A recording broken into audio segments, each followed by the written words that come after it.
a 50mm. Job done. Shortest video we've ever made.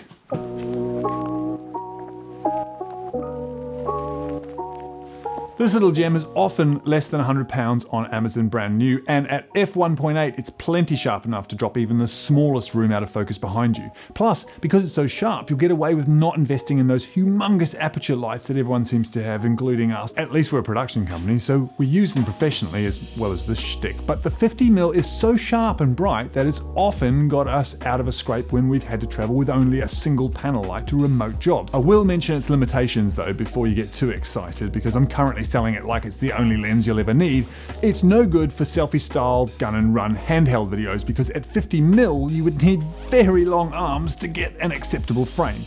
Think of it as a sensible, affordable first studio lens that you'll use if you've got a studio that allows about 3 meters between you and the camera. It's really important to give visual information in the background to give your audience some context and spatial awareness of the setting, but the shallow depth of field that the 50mm offers at f1.8 makes sure that it's not distracting. A lot of cinematography channels will focus on how to get someone looking like candy, like a movie.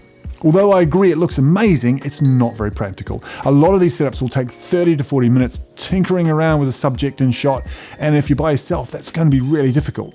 If this was helpful, give this a like, and why not subscribe to join our channel growing mission, where we show small creators like you how we are growing our channel in real time.